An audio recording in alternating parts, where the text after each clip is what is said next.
साहब, सेनेट में जो तरमीम की गई हैं, आप इसको समझते हैं कि ये सिर्फ फर्द वाहिद को सामने रखकर तरमीम की गई हैं, ये सेनेट में जो आज मंजूर हुआ है?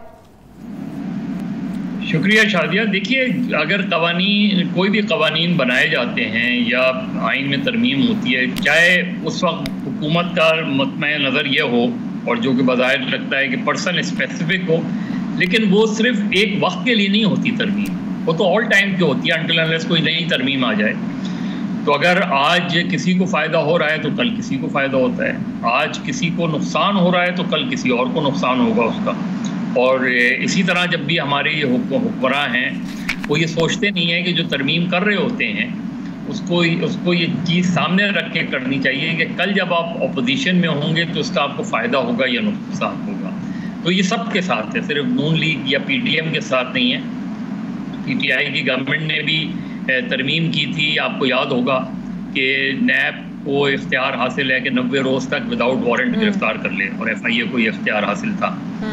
अगर फ़र्ज़ करें वो कानून आज मौजूद होता तो PTI के कितने लोग होते जो 90 रोज़ तक बंद हो जाते और वो बेल के लिए भी अप्लाई नहीं कर सकते, बशमूल खुद PTI चेयरमैन। तो ये आप तसव्वुर करें इस चीज़ का कि हम जब कानून साजी करते हैं तो इन चीज़ों को सामने नहीं रखते। अब जाहिर है इस वक्त मुस्लिम लीग नून की वाहिद कंसर्न जो है वो ये है कि नवाज शरीफ की ताहयात नाअहली जो है वो ख़त्म हो। तरीन साहब को भी इससे फ़ायदा होगा, नो डाउट। जहांगीर तरीन भी इससे फ़ायदा उठाएंगे। तरीन साहब को भी फ़ायदा हो सकता है, लेकिन ओवरऑल भी ये हमेशा से डिबेट रही है कि क्या ये जो कानून है ये दुरुस्त कानून है कि आप किसी को भी किसी के ताहयात नाअहल करार दे दें सियासत में हिस्सा लेने से। तो वो मेरा ख्याल है वैसे भी गलत था, लेकिन उस वक्त जाहिर है किसी को सूट कर रहा था इसलिए उसने बरकरार रखा। अब फ़र्ज़ करें आज अगर PTI के चेयरमैन जो है उनके ऊपर ये अप्लाई हो जाए और उनको ताहयात नाअहल हो जाए, ये चीज़ को इन चीज़ों को हमें देखने की ज़रूरत है कि हम जब कानून साजी करते हैं तो इस चीज़ को सामने रखें कि एक तो ये पर्सन स्पेसिफिक तो कानून कभी भी नहीं होता मेरे नुक्ते नज़र से, उसका फ़ायदा किसी को हो जाता है, जैसे बहुत से कवानीन का फ़ायदा इस वक्त PTI चेयरमैन को भी हुआ है। लेकिन जो इस वक्त मुस्लिम लीग नून की सारी कोशिश है वो ये है कि इलेक्शन विदाउट नवाज शरीफ ना हो, और वो इसमें किस हद तक कामयाब होते हैं ये तो मुझे पता नहीं, इसलिए कि PDM जो है वो सिर्फ मुस्लिम लीग नून का नाम नहीं है। पीपल्स पार्टी PDM का हिस्सा नहीं है, लेकिन पीपल्स पार्टी की शायद कोशिश है कि इलेक्शन जल्दी हो जाए, वक्त पर हो जाए। हालांकि आज मरियम नवाज साहिबा ने भी जो तकरीर की उसमें उन्होंने ये इंदिया दिया कि इलेक्शन इसी साल होंगे।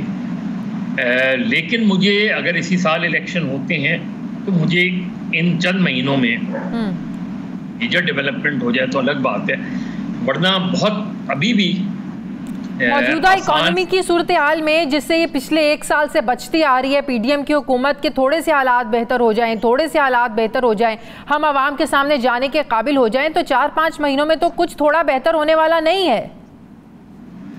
वो भी बेहतर होने वाला नहीं है, लेकिन उसको भी थोड़े अब अगर इस वक्त जो है इस वक्त PTI की जो सूरत हाल है वो बिल्कुल कम्प्लीटली डाउन नज़र आते हैं। PTI का क्या स्ट्रक्चर होगा वो हम में से किसी को नहीं पता, PTI के चेयरमैन का क्या मुस्तकबिल होगा, उन पर संगीन इल्ज़ामात हैं, वो उसका किस तरह सामना करेंगे और उनका फ्यूचर क्या होगा, वो सारा जो है इस वक्त लिंक्ड है इन सारी चीज़ों से।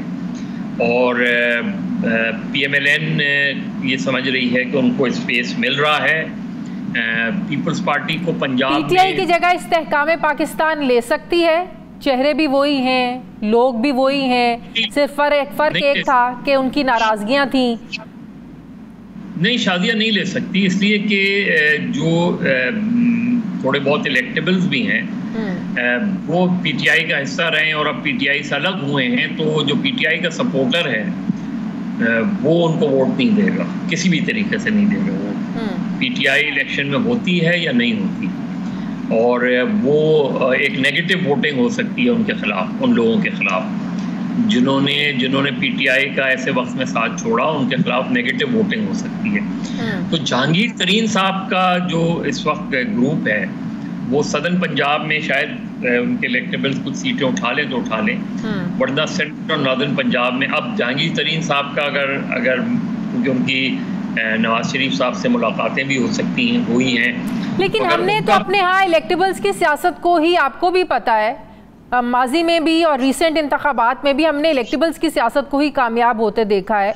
अब वो वक्त के चेयरमैन पीटीआई खंबे को खड़ा कर दें तो उसको वोट मिल जाए, आपको लगता है ये पॉसिबल है? क्योंकि एक वही वक्त था जब चेयरमैन पीटीआई इलेक्टेबल्स की सियासत से इनकारी होते थे, फिर बाद में उन्हें भी एहसास हुआ, फिर उन्होंने भी इधर से उधर से हर पार्टी से इलेक्टेबल्स को इकट्ठा किया और इंतखाबात में कामयाब हुए। तो इलेक्टेबल्स के बगैर क्या ये लोग जीत सकते हैं? पीटीआई को जाहिर है इस वक्त पीटीआई के पास स्पेस बहुत महदूद हो गई है। आज से चंद महीने पहले तो बहुत स्पेस थी और शायद पीटीआई जो है वो शायद बहुत ज़्यादा बेहतर पोजीशन में होती थी, यानी इस हद तक बेहतर पोजीशन में थी कि अगर वो बहुत ही अननोन शख्स को भी खड़ा करते तो इलेक्शन जीत सकता था वो।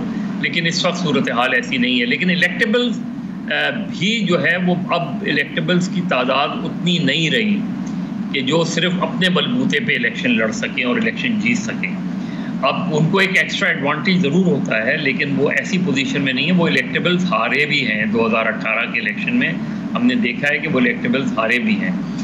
तो इस वक्त से सारा महवर जो है सियासत का वो पंजाब है।